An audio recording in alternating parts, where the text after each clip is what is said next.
It stopped raining yesterday afternoon and it started dripping a bit about 4 in the morning and back to rain again. We're supposed to be putting a bit of cladding on today on the outside of the kitchen.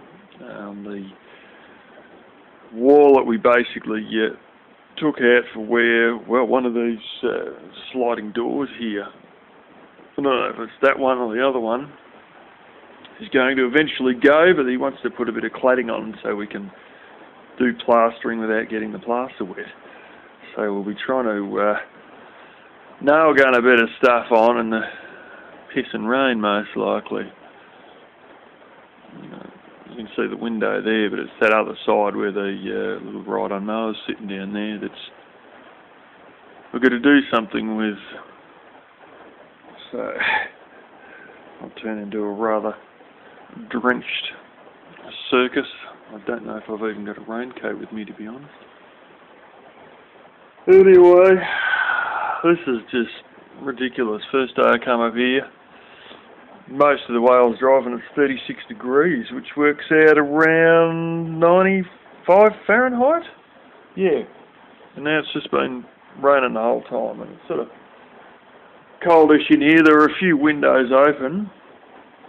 But that big hunk of wood there's actually a smash window behind that. And all the glass has gone out of it, but it's only just boards sort of, I don't even know if they're screwed on it. It might just be propped up there. And yeah, it's not terribly warm in here. I've got the little crapo halogen heater, which is just like blooming basically heating lamps. Only running one because I'm a bit concerned about the cable length being able to draw the current, and the rating sticker fell off the back, so I don't exactly know how much current it draws, to be honest. So only one run of the two, just to make sure I don't overdo the current rating and whop out a breaker switch. But turn this on for half an hour before I go to bed, and sometimes again in the morning. But it's not very hot at all, and it's only sort of a radiant heater, but it's, yeah, it might be drying my boots out, but that'd be about it. There's only one water bottle that wasn't laying on the side, and I have a lot of leaking in the vehicle, in the floor pan, just fantastic. Weirdly enough, none of this is actually wet. This is horridly wet. And of course the outer gutter is a bit wet. That's terribly wet. And that's your third seal. It's not very wet at all. This is pissing wet. I've been sponging it out. So I don't know what I'm going to do there. Surprisingly, the seat's dry. Sort of seems like it's sort of damper even back to here. Like as that's been dripping and sort of splashing. Or dripping and then filled up and then starting to spread out or something like that. But a lot of people keep saying, oh, all you got to do is, change a part in a car and that'll fix it up. Well, these things are built with a lifespan. And, in about 6 weeks this thing turns 17 years old, and I think that lifespan may be creeping to a close anyway. I'll try and get some sort of a tub or a bowl or something and whack it in here. My sister's got some pots laying around, and we'll see where we go. But like I found it, I was just looking for a tape measure in here.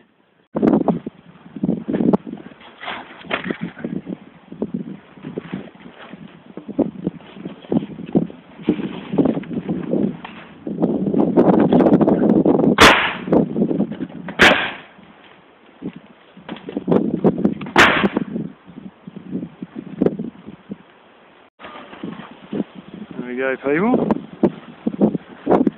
Lunchtime, we're going to come back and we're going to do this side, and then we've got longer boards.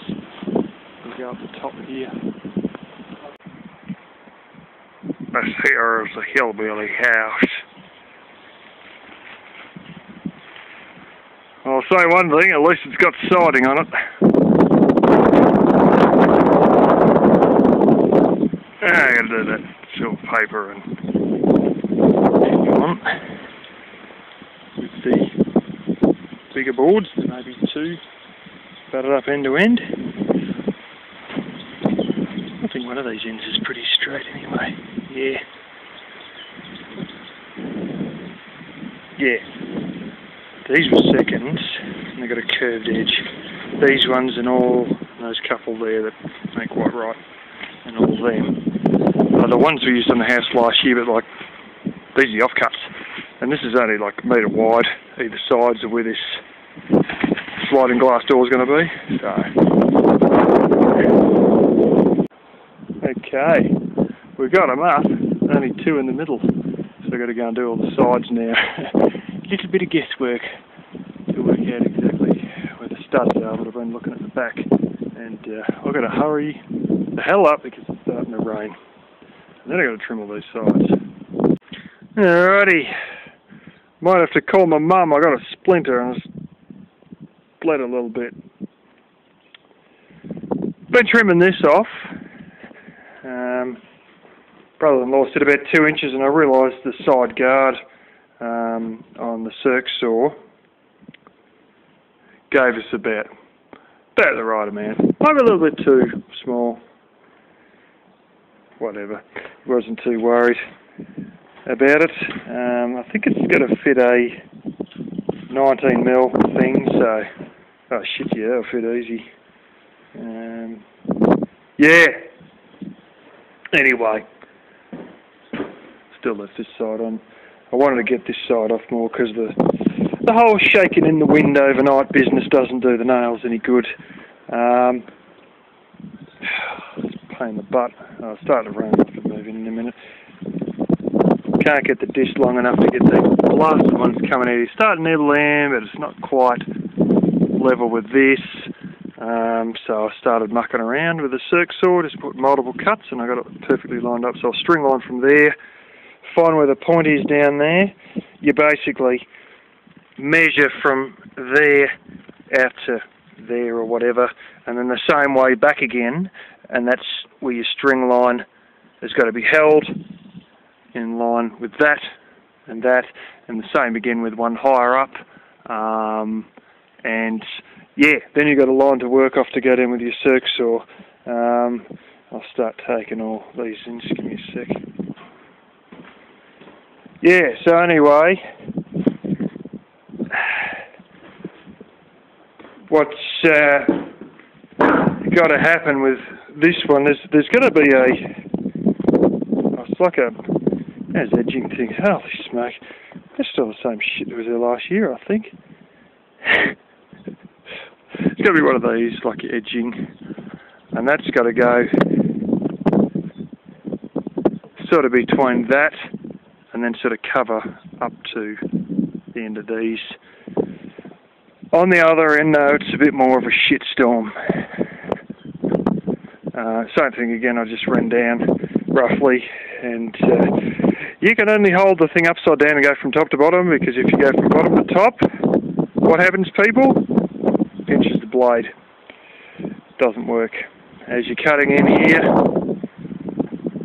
and you get up to the thin part, it's the big piece hanging out here, hanging down, and it will pinch. Except that wasn't a big part, all the other ones pretty much were. So I've cut there, I haven't quite got those, it's only 6 inches hanging over, whatever. Wind's not going to catch that. Wind's probably catching the microphone instead right now. This was so there's little thin bits that was over the top there, and then I got like another layer that I'm standing on, and then it's just like rocks. And that top layer was a little bit cracked up. I finished it off with a hammer by hand, and with however he's got it, like a hammer drill, SDS hammer drill with a chisel in the front, and a couple of little zips and zaps, and that 3/4 inch layer come off. But he'll re-screed that to give it a bit of a nicer look. They're going to get rid of it altogether, and he said, stuff it, might as well just re-screed it. So there was an option of just covering it with floorboards.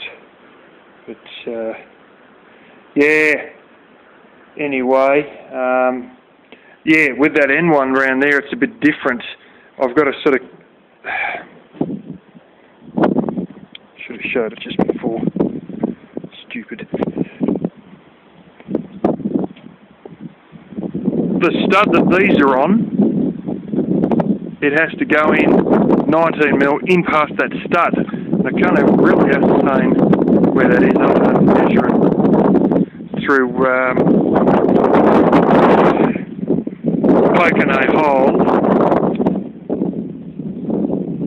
poking through a hole and getting a measurement there, and then trying to. It's bloody near impossible anyway. Oh, I might be alright with there, because I can see it right there. But somehow then it's got to be 19mm further back in that way that I've got to cut it, and unfortunately we weren't sort of really taking much notice of the nail gun, and it may go very close to some of these. The reason why we didn't cut this on the ground we put up there is the nail gun's got a tendency. So if you cut that there and you fired a nail right there, it would split straight out. It may even split straight out if it was there. So we left them all real long, so they're hanging out here. And then you fire, and it doesn't split through to the open end, because there's not an open end. Then you come back, and then you cut it. Anyway, bit of crap for the fire. They probably won't put it in the fire because it's got oil in it. And anything with paint, they won't put it in the fire. With me, I'll friggin' hurl it all in. I don't really give a crap. But, yeah, it's, I don't know if I'll be able to work that out spot on. I'll have a go. But I've got to do the other one for now. And there's battens, we can put battens up on the roof. That's pretty good considering the age of this stuff. Like, that's relatively old stuff.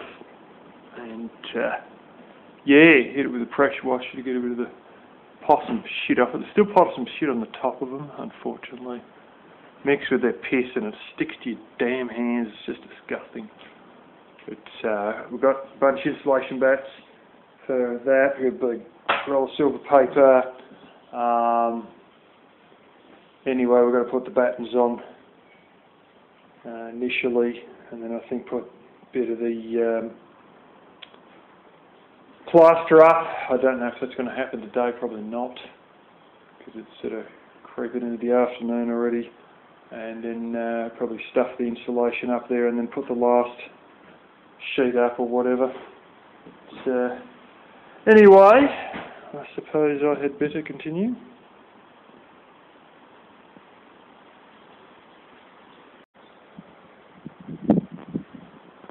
This lot seemed to realise that when we move weatherboards, there may be things that were hiding underneath. Some of them had a little bit of dirt on it, a bit of leaves on it, and obviously, yeah, a few bugs that got close to the surface. Anyway, having troubles running the clothes dryer. Extension lead's a little bit too long, so I'm going to have to drag it into the shed instead of the barn. I was hoping they would leave it in there because they make good space heaters having a dryer running at night in the barn, but which is over there, but we've got to put it in the shed, which the power comes to, as you can see there. Here you have crimson rosella here. Looking around amongst the trees.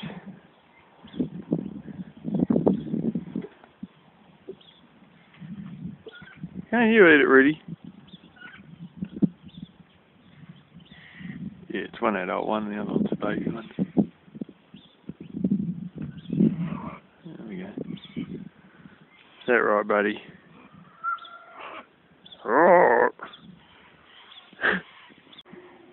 The nemesis has returned. See that white dot? Yeah, white cockies. I don't know what it is, it must be growing on the ground. They're getting stuck into stuff. Oh, there's a few. Getting stuck into stuff over near the neighbour's place. You must have dropped some flipping grain or something. They had a tractor parked over there for a while, so.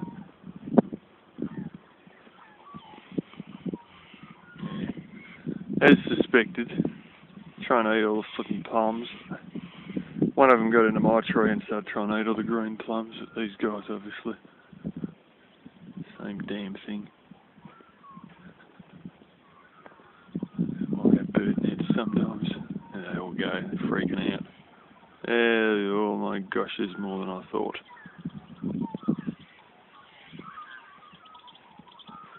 There they go, straight in the pine tree.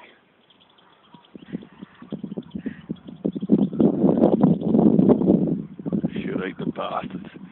I'm sure Chinese boss has got a good recipe worked out already. Like the rabbits, someone used to come down the vineyard to shoot rabbits. Oh, can we sell these rabbits to the abattoir and make some money? You know, like as that these guys might be getting a free ride off us because they go and shoot half a dozen rabbits every bloody 6 months. Probably think the same thing about these. Oh, we're going to pluck and cook and sell as a chicken.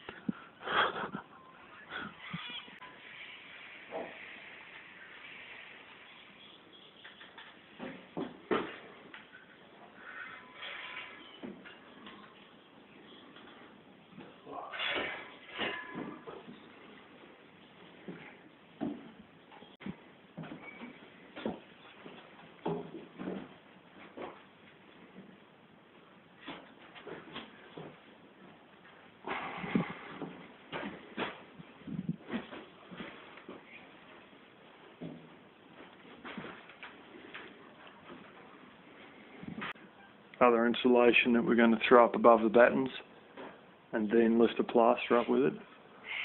There's the manhole, or the possum hole. Whack some base coat on here today, hopefully.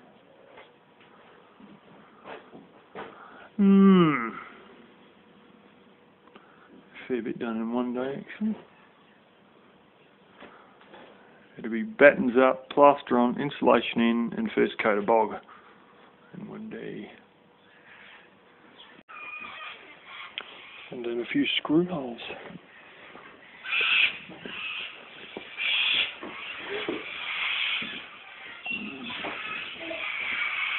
A lot of dots and a lot of lines.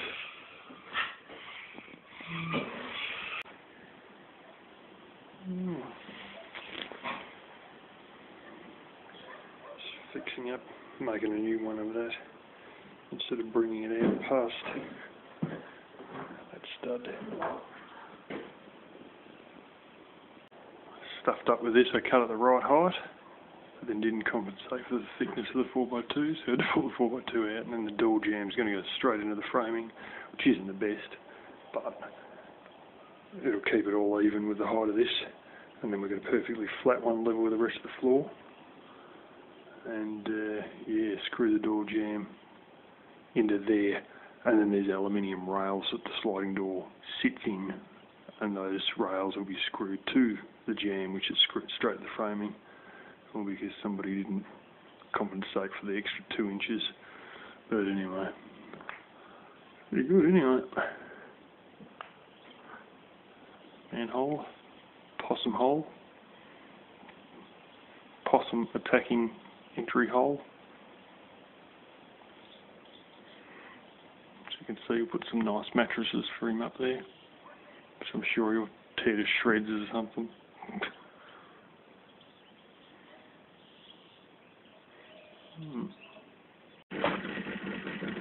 This is a Australian countryman's style of food, bit of broccolini, and because the broccoli was strange colour, so I bought broccolini instead of broccoli. Apparently, sheep. It's garlic aioli, which is like a mayonnaise with garlic in it, and mashed potato underneath, also with more garlic aioli in it. Fantastic. It's the sort of stuff I like to eat every day. Well, it's dark over there. It's coming up beautiful and bright over here. Oh, clouds clear. It's supposed to clear for tomorrow. We'll see how we go. Friggin' peacock couldn't help itself, had to walk in the wet concrete. It's taken a while to dry.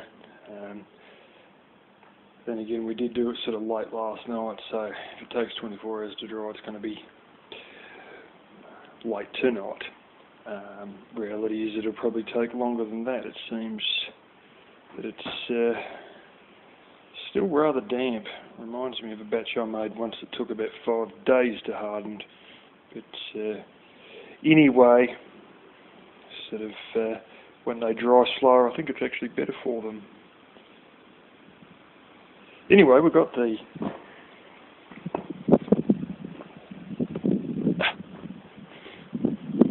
door frame out. I had this shit glued into the jambs. And these stupid little screws that you can't get to.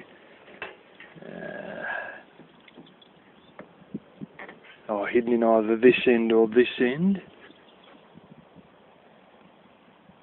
I'm pretty certain it's that end there. Oh no, hang on. This end, there they are. How the hell they got a screw in there past this is beyond me. We had to cut that one with the angle grinder. The other one I managed to get out altogether. Holy cow, this is a circus getting this bastard out. We even had to get part of the outer cladding off. I mean, that's the top. It's got glue. That side doesn't have much. The other side had a stack of glue. This was worst of all, you know. It's one of these things where, in the process of getting it out, you just about destroyed, like you're trying to salvage it for secondary use, but it's so hard to get out that you just about stuff it by the time you do get it out. But it's not as, we haven't completely stuffed it, but we're going to have to bend a few bits back into place. Anyway, there's the glass doors that come out of it. And what one's what here? Oh yeah, the inner one's the sliding one. And this one I think sits solid, yeah. So a little mount to hold it there. There's another little right angle piece for that. But that's too wet to put on the concrete, so it ain't going to happen. So, scraping off the dags, and brother-in-law will do another head of plaster on this. Most likely the top coat or final coat or something like that, because that's all the base coat with the powder glue in it. And maybe a little bird poopy or two that I also should be scraping off when I get up there. And then, all things going well, we should continue to finish that up to the top. Managed to get that beam out, like I was saying, without a trouble. Didn't hurt this one. Thank God for that. If we crack this, it would really stuff things. But yeah, it's a bit annoying when you get up to the top there, because old style they don't have flashing. What they used to do is they'd put the roof sheet a little bit longer, and then they'd like bend it down. So they'd literally hammer it down at 90 degrees. And that's what's happened with this, and that's why you probably can't see there's a few little nail holes through it, where they've bent it down and then hammered in through this side, with the end roof sheet acting as a flashing after they've bent it down. It's sort of, because it's sticking out a bit, as you can physically see, it's a little bit annoying when you go to stick up the weatherboards, because they're trying to overlap over the top of it, but they sort of need to sit directly under it, and means they're all going to be cut on an angle at the end, but then you've got to get the right size, and so we'll battle away and work out how we're going to do all that. It may be a lot of placing it in place, marking with pencil, bringing it down to the ground, cutting it, taking it back up, nail gunning it in, and you know, we've got an extension ladder we borrowed, but we're going to be quickly running out of height, and you've got to sort of try and set it up on this shitstorm. Yeah, we'll make a go of it anyway. It's not the easiest, especially fighting that blooming overhanging roof sheet. But even if it's been bent back to flat as opposed to 90 degrees, it still gets in your bloody way. Anyway, I've got to continue on with this crap. And the door in. Finished all the top ones there, as you can see. Yeah, you got him in. Fantastic.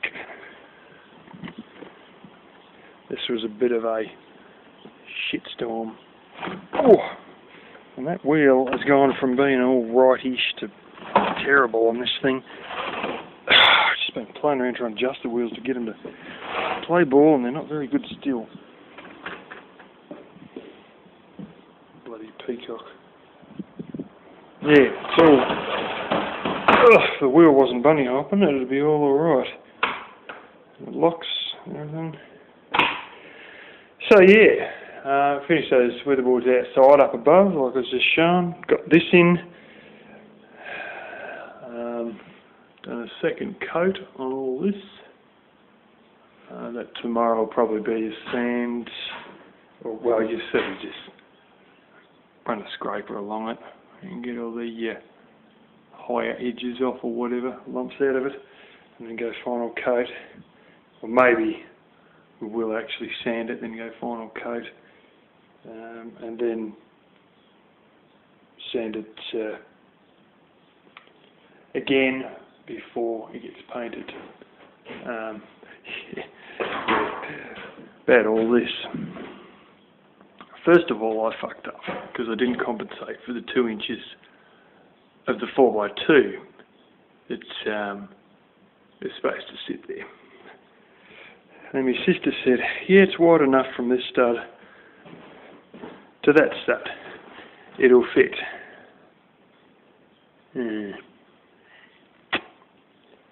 It actually was so close that it was sort of bowing the door in, wouldn't quite fit.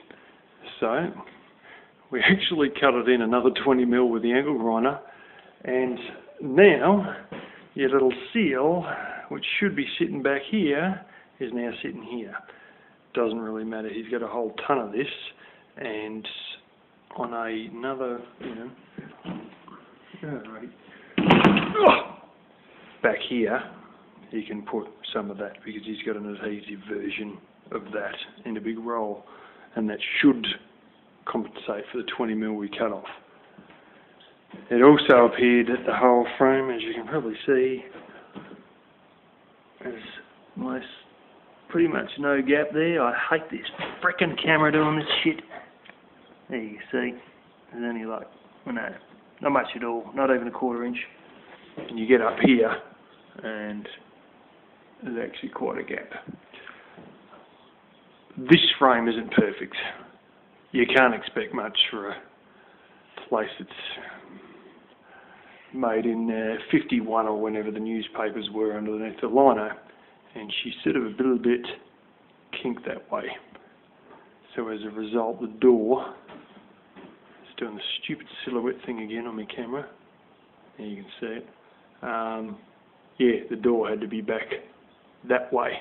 We tried to close it and we got a gap at the top between this and this, and we had a gap at the bottom there, which is, I suspected, instead of being plumb that way, it was sort of a bit too much that way. So it needed to go like that, and we achieved that by cutting the 20mm out and then putting bits of weatherboard packers in. So yeah, I lost 20mm door, and I can't believe that we didn't, between a building engineer, a mechanical engineering student, and a guy who spent years working as a trades assistant, we never thought to actually check if this was square before we put weatherboards on, and we could have squared the bloody thing up. But no, we went ahead and put weatherboards on. Nobody even thought to check it, which is a bit pitiful really between the three of us. But anyway, got it to work. I think there's supposed to be little screws that go in through there. Doesn't matter anyway, it's got this plastic duva, which is quite heavy plastic, that sort of goes inside here, and its railing goes across and down, and it's got screws that slam into there, and another one slams into the channel, and I've got that sorted. This ridiculous thing, I can believe this. Yes, you can see it right there. See a bit of aluminium? We thought this was just flat on this side. No, you've got this great big aluminium flange that sits out, and you've got to basically come up with a circ saw or whatever and cut into your wood, and that flange will sit in your wood. And they've done that down at the barn. And then they filled the thing up with flippin' glue and then set it in there. And by hell, it was such an effort to get the wood out, I thought we were just going to bend this aluminium like a banana. We got it out. You ever get those times where you're going to salvage something off an old building and you're just about to destroy it, trying to get it out? I thought it was going to be one of those days. But it wasn't, and we managed to salvage it, and now we're pretty much airtight. Okay, there's a tiny little gap there, but yeah, whatever. Near enough.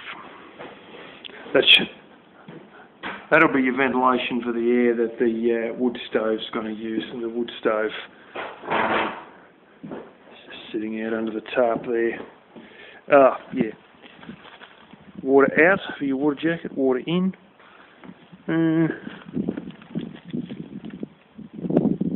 Oh, this business is something to do with airflows or something. Yeah, pretty big fan dangle. It's got an oven down the base of it. I don't know, I might have shown that last year because that was the first job I done when I come last year, was unload that off a trailer. Anyway, time to go eat some tea. Peacock feather, anybody? Just drop me a fresh one too. Yeah. Bit of ply. This is what's bit of ply there for the broken window. More ply here for the door that is now gone. Hope she doesn't blow in too much. Holy smoke.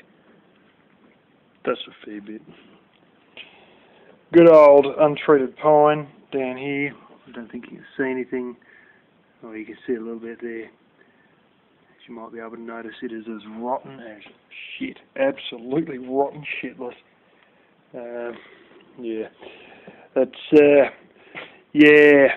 They probably should have ran a bead of silicone along the bottom. Anyway.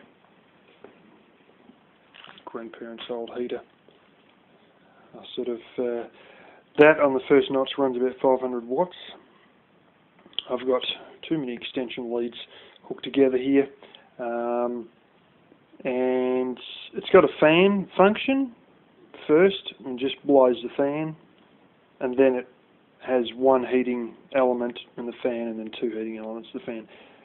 I can hear the fan slow down between just the fan function and one heating element in the fan, so I think it takes about 500 watts on that setting, so yeah, I'm probably only drawing about 400 watts through these lines that should be about 2,400, because we've got a little bit too long an extension lead, but it still allows me to charge up tablets, phones, blah blah blah. So anyway, the weather seems to turn, so I might be back on the cordless Ryobi at the rate we're going here. That's a misting fan of mine that I brought down. I thought, you know, I left, it was hot weather, it was damn near 100 degrees driving down, probably about 95 Fahrenheit driving down, and somebody is watching me through the window, and I expected it to be hot, so I took a fan deliberately, because I didn't know the fan situation or where I was sleeping, and I thought, stuff it, I'm taking my cordless fan with me, and that I did. But anyway, I don't know if it's going to be... It never sort of gets really hot here. Not like it does back home where it'll go to 113, 115 Fahrenheit. No way, no. And that sort of crap just does not happen here. It's sort of, you know, you probably won't breach, oh geez, you're battling to even breach, you know, 95 Fahrenheit basically here. So, and as a result, everything takes longer to ripen here. But the rainfall is like half again of what we get at home. So the grass, even in the middle of summer, like back at home, look, it's all just shit. It's all just brown, yellow crap. And you can still see the green. I mean, you can see it yourself, it's still green. And it always stays green in summer here. And it's just the way it is. You get more rain, but we are in a higher altitude here with more rain.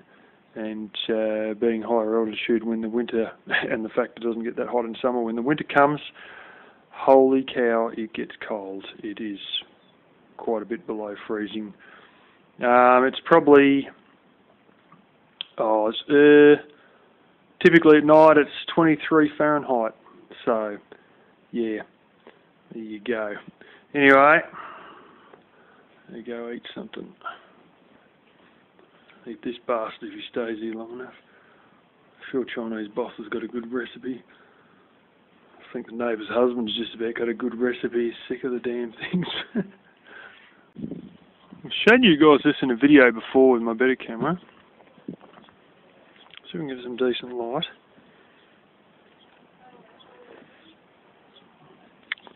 It says frosty. I'm going to wipe it off. The frosty goes away. That stuff I just wiped off is natural yeast. And yes, if you're a smart enough cookie and you do things surgically clean, when you get enough of these,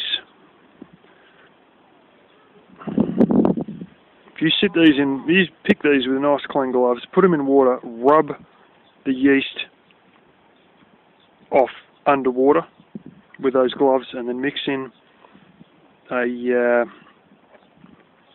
or make up a batch of sugar water first, and then put these in and rub these while they're under that water to rub the yeast off and get the yeast in the water, and you will be making moonshine using a bit of old cane sugar. Wild yeast. If you can't get your hands on yeast for making alcohol, that will do. That will suffice. Over in Yugoslavia, they literally make vodka from plums. And they get these plums and they just, I don't know, mix them up in a big heap of water and mash them all up or some shit like that, and essentially end up with a great big fermented mix. And then distill that fermented mix into what is called plum vodka. And I've had some, and by hell it's strong. Pretty rough on it. Sort of point that out to you amateur moonshiners. Any of those of you who know what these things are, they got these strange little green berries. They're not really berries, they're just some weird seed pod things. We've got ones of all different sizes and colours and whatnot, and they seem to be everywhere, but we have no idea if they're actually edible or actually worth even bothering about. And this here, my friends, this little black thing, will be a certain kind of caterpillar that is covered in his own poop, and I get these on my plum tree. And it seems they have been attracted into this area as well. Pretty certain it's the poop caterpillar. Covered in black stuff. You think it's just a bit of bird shit, and then you rub the black off and you get this little green caterpillar underneath. I'll dispatch him. What do you know? There would be another one.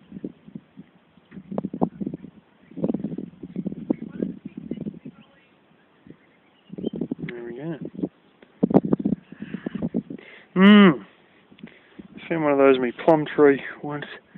Holy smoke, they're all over this thing. That's a big one.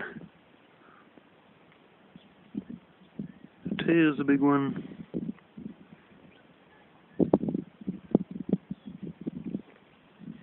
Let's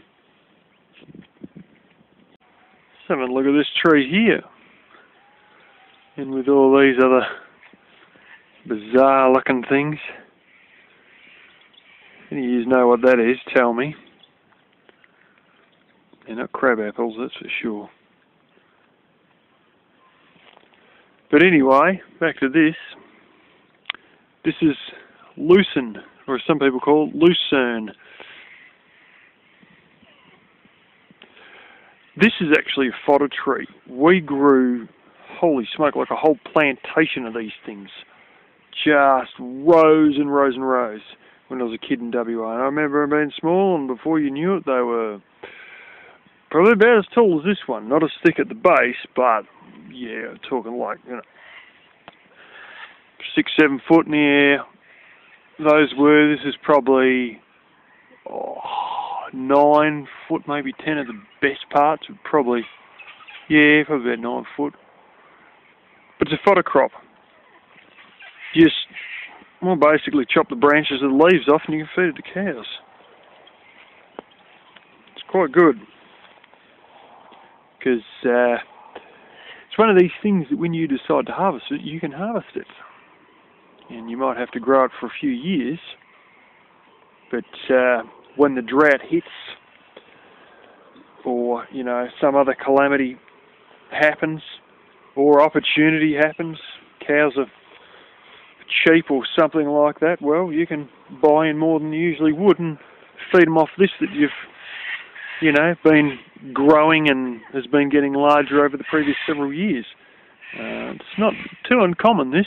In fact, I can buy bales of this stuff, just like hay bales, but baled this stuff, and it is incredibly green, instead of a dark olive green, but it's very green, not golden yellow, which is actually a good thing to have that green in your hay as opposed to the golden yellow, because the golden yellow is a sign that the hay is essentially crap comparative to the dark green hay that dries out green. That's right, it dries out, still green, but it's completely dry. That's a sign of good hay. There's the big apple tree that we netted the other year. Still very tall, very big. Still horses in here eating the flaming apples, of course.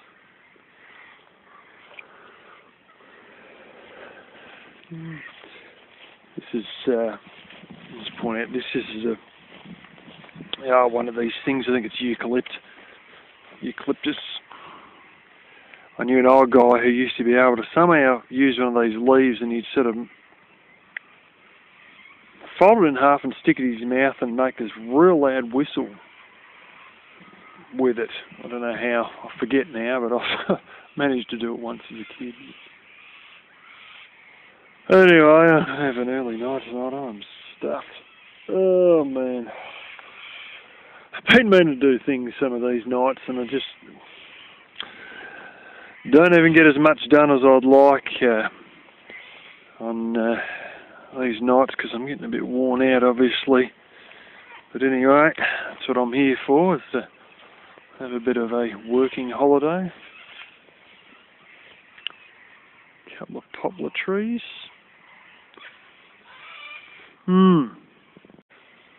This is an oddity. I don't know what the hell that even is. You guys know what it is. Let's write it down in the comments.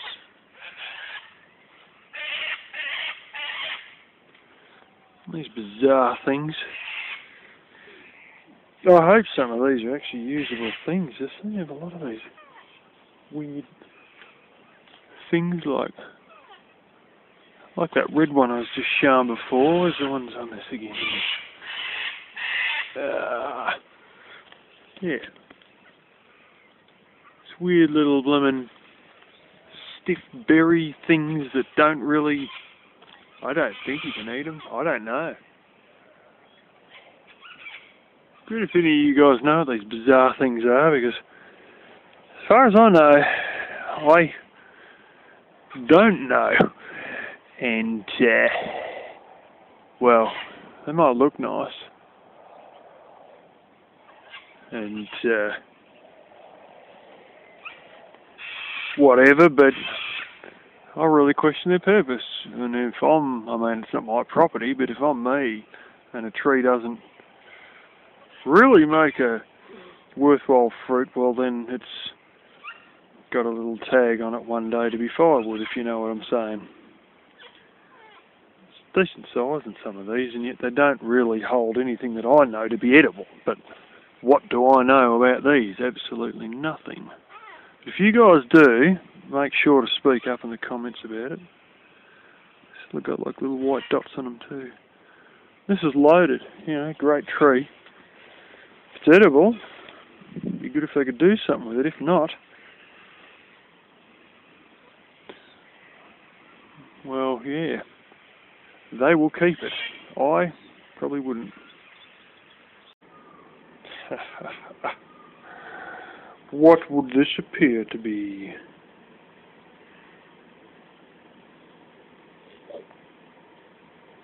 Oh yeah. Oh yeah. Spiral thread. Ooh.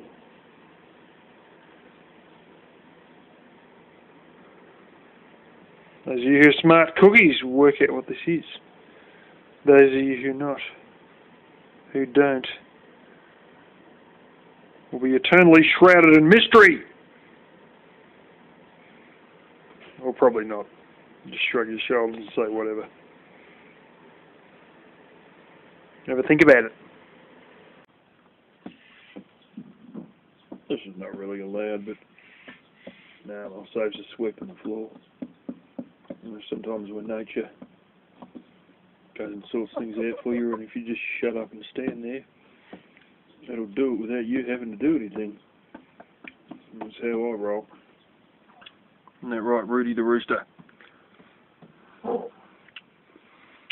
Baby usually drops food and stuff goes everywhere, and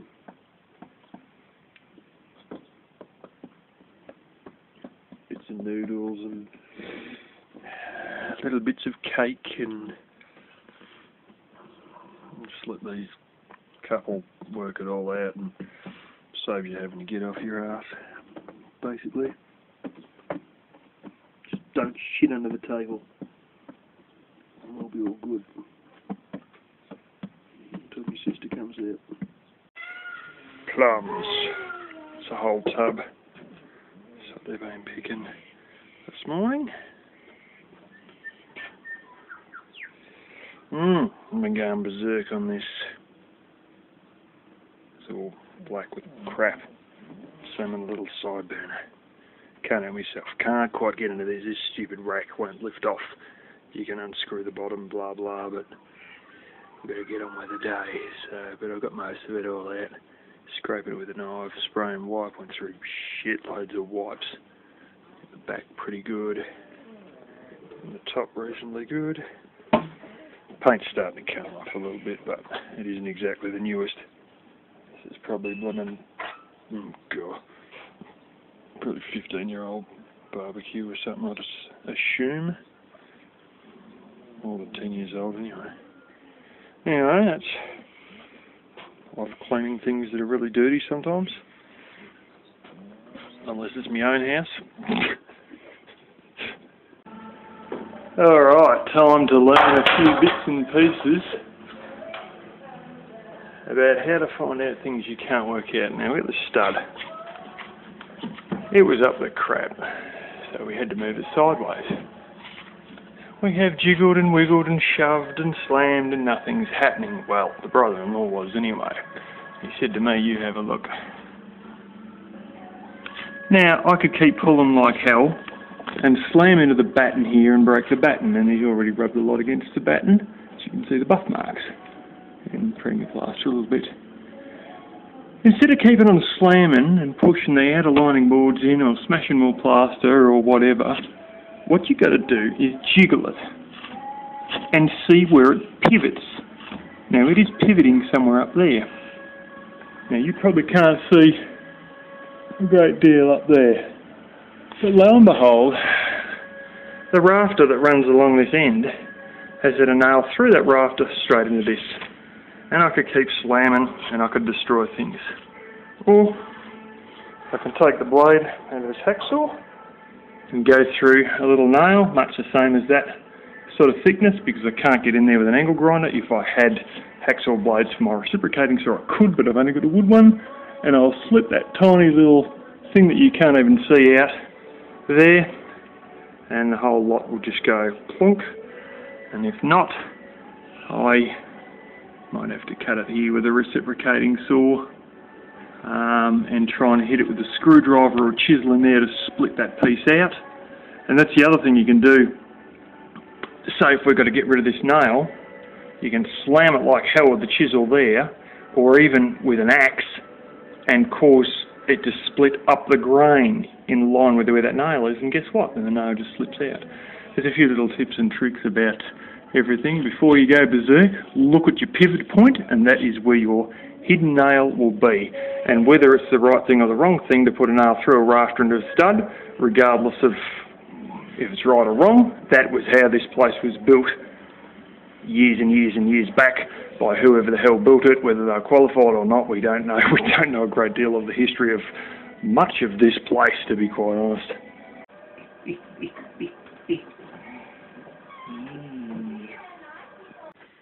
There we go, plum jelly slice.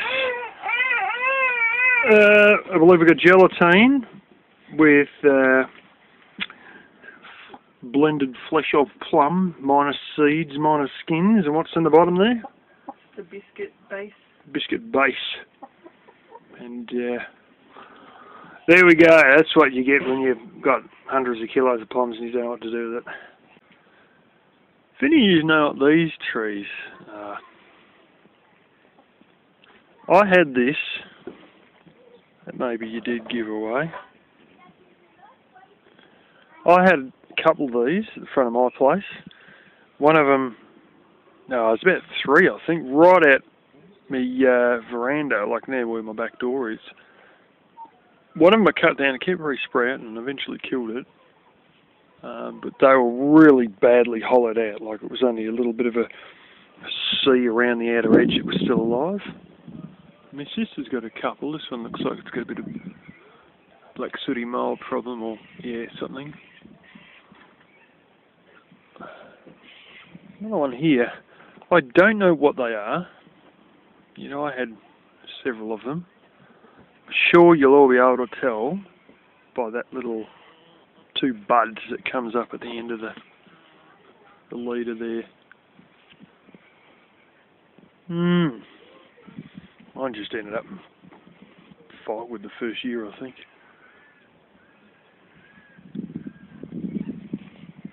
This may give it something away. I never actually got to see any of these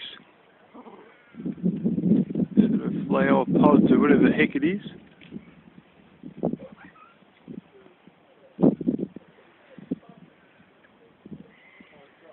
You know, the camera's doing what this camera always does, just goes to crap. Yeah, if any of you know anyway, just write it down in the comments. I'm sure it's something that they loved years ago, but has absolutely no practical use. Is that right, Rudy? Oh. Alrighty. Well, this was done last night. The top coat was put on by the brother-in-law about 7:30 last night. I'd given up and I was on the internet. He was determined to get a second coat on. All this here has been sanded by me. It's a lot easier to sand the final coat as opposed to the base coat, because base coat has powdered glue in it and final coat doesn't. Anyway, that explains the picture in front of the mirror there with me covered in dust. What we spent most of the day doing though is this. Oh yeah. Look at that. There's no edging, there's no trim.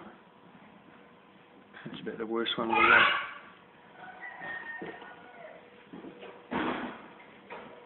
Looks nice, doesn't it? He's going to put architrave, and he said, I probably won't put architrave for a long time, you know, it'll be a bit of a, end up being a bit of a gotta do.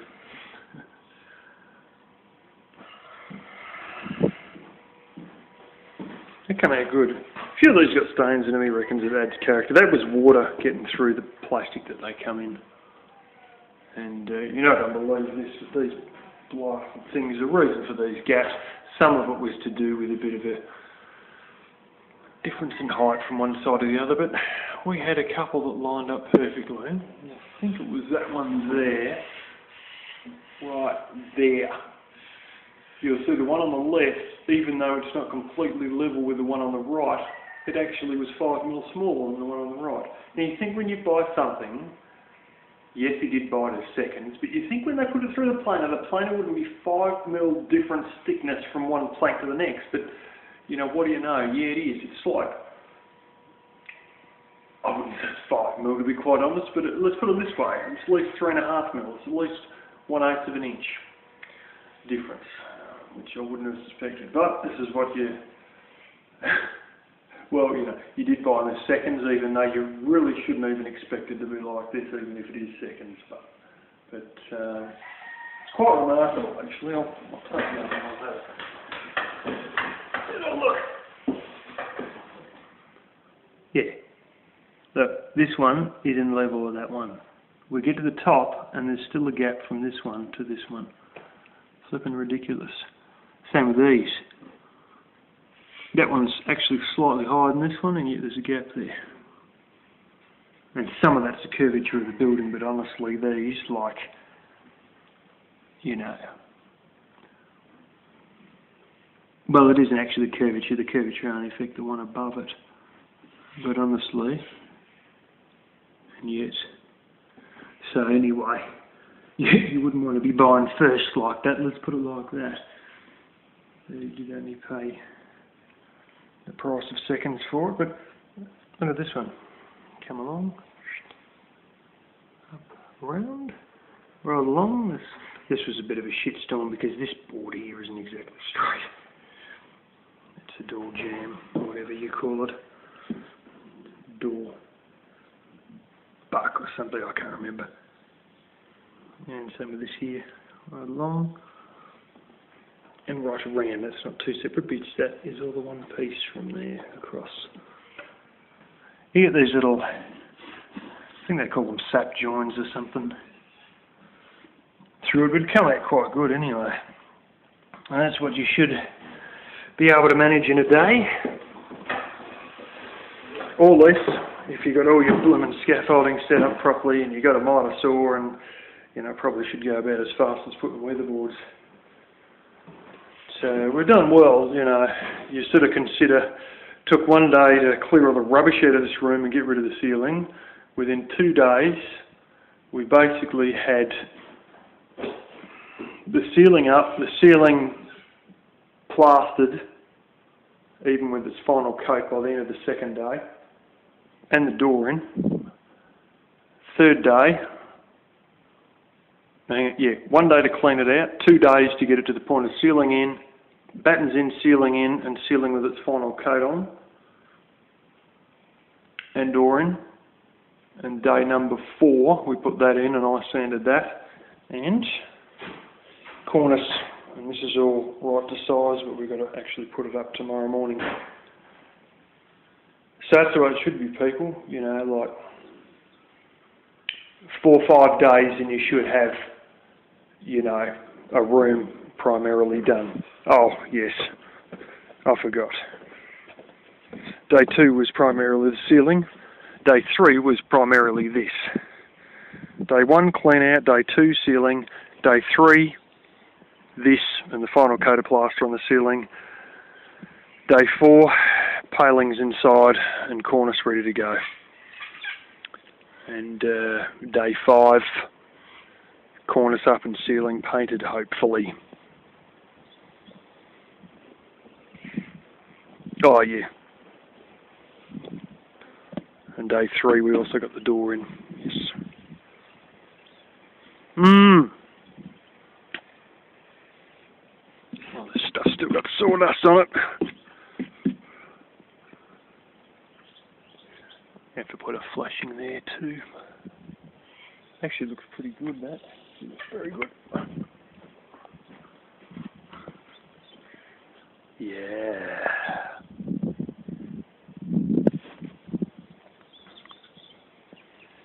And this is how it really looks when you build something real on a real schedule with a real budget. Actually, this was a pretty skimpy budget, but it's, as you notice, that's probably the same as what we done last year. Yeah. Yeah. These need doing, but they might have to hold out for one more winter. The other sides ain't nowhere near as bad as this side.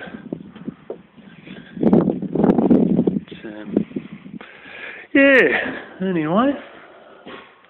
Oh, we'll work out, play with that, put a trim around the manhole cover and all that tomorrow.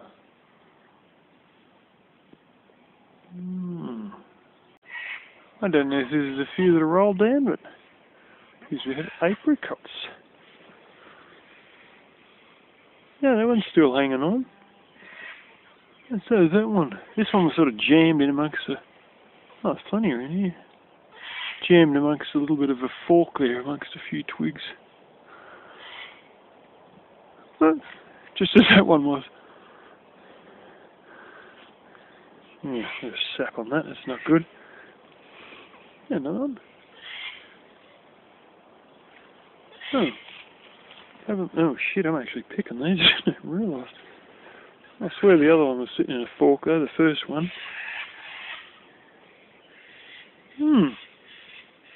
Oh shit, I don't know if that one's... That's ripe enough. That'll ripen in a day or two. Yeah, birds. You know. I never realised we had apricot. I know I got nectarine, pear. What's the other one I've seen today? These real long sort of plums that are like a sort of like that, but only like an oval shaped plum. It's like an egg shaped sort of a plum in a way. What's the other one I've seen we had? I think it was the second nectarine tree I saw. Jeez, it's good, all those fruit trees. I'd be going berserk if I had this sort of crap at my place. I would love it. And I'd get all the non-fruit ones and it'd be like, cut them off at ground level. Oh, here's me old mate.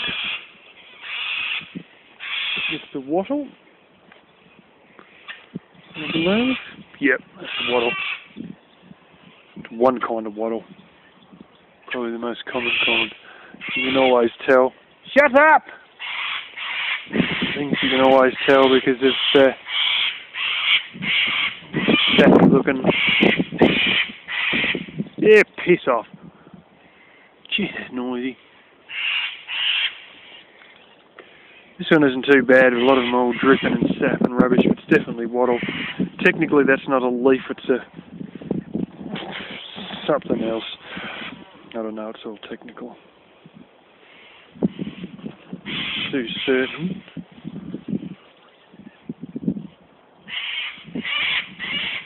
No, I don't think that's anything. I thought for a second there it might be an old olive.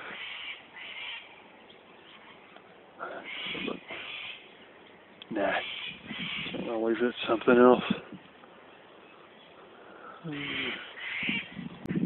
It appears though is the only one that realised there's actually an apricot tree with ripe apricots. So I never even realised. It doesn't have many on it. It might be about 20 or so.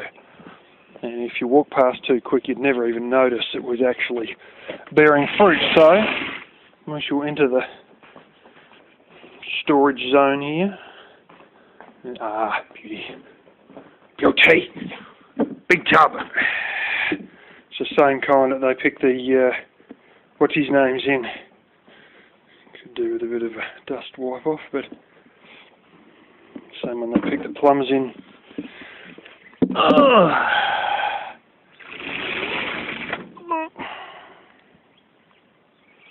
what a pity. This one's on the ground. That have been gotten to. So you look from afar, you wouldn't really pick it's anything in there, but when you get up close, you realise that these are right in front of you. But only if you look.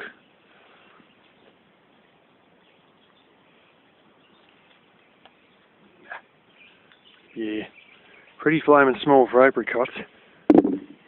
It's not a good year for a number of different things. Oh! Including the hazelnuts, which didn't bear a single stinking hazelnut. Last time I come here, it's just like loaded with all these frilly things. It's... throw it in anyway. So this probably had a bumper year last year as well. And I know the brother-in-law's mum was very interested. Because,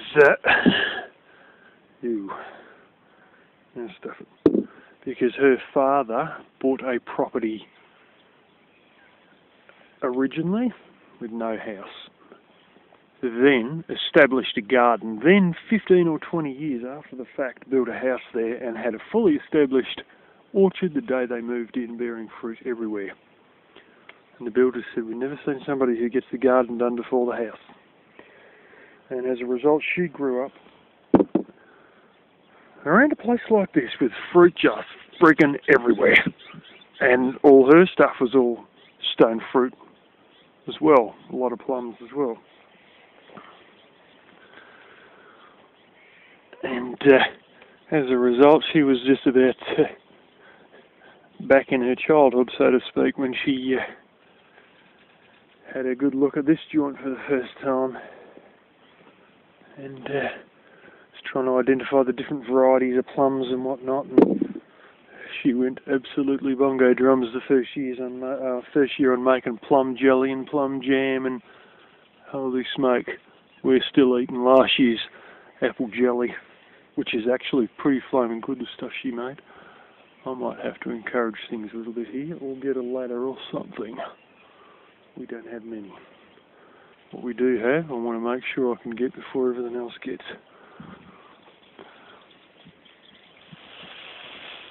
Yeah. Where'd that go? That would be it. Oh, the other one went. Don't pick up any rotten ones off the ground. Oh, that's the one.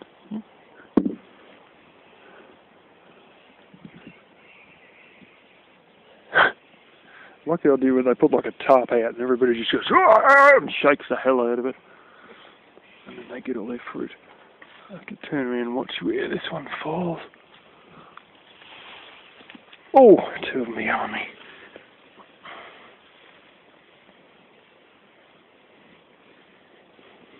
Got a good eye for picking things in the grass. Comes from not standing on lethal, deadly snakes. Learned to look in the grass pretty well.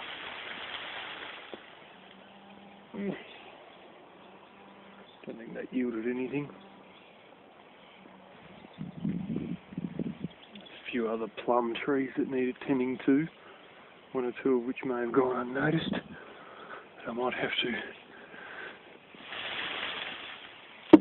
Oh, that was one straight in the tub, and this one here.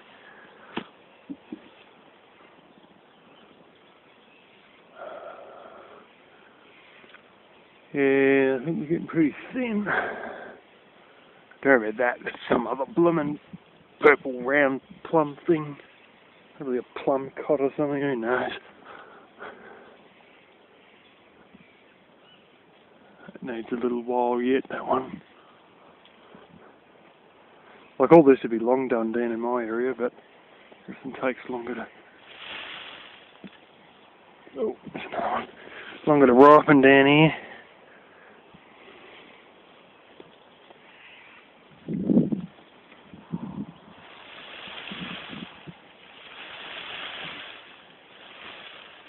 Can't get all the one up there.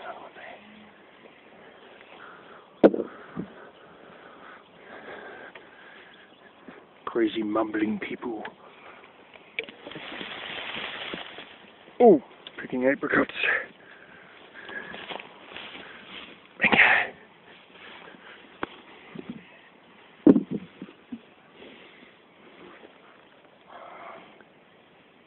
Oh, that one's not too bad anyway.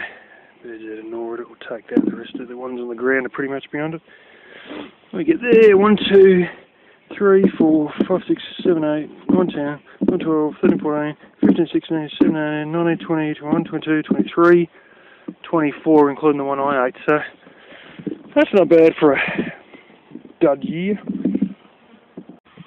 I'm reliably informed that what I saw this morning, and probably showed you guys, I thought there was a different tree, and I thought maybe it was those oval plums.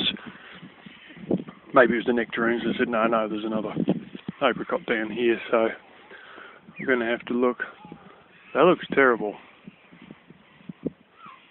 Looks like they got rust on them or something. Oh, yeah. But is there another one like down in this corner or something? This one's an apricot tree, yeah. Oh, yes, the leaves are... Oh, yeah, there's like one little one up there. You got 5 left. That's about it.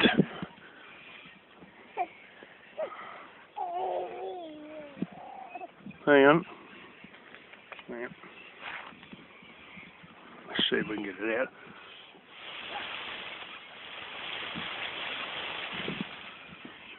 No, it's hanging on. I think the birds have eaten half of it anyway.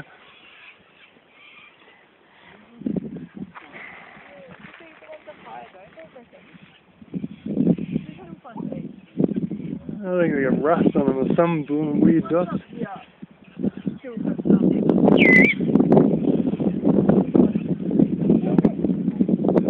Heaps of these, look at all these dots. They're still green though. Oh, some of these are that's a good size. How thick they are up there. When my camera actually wants to play ball, I stop playing silhouettes. There we go.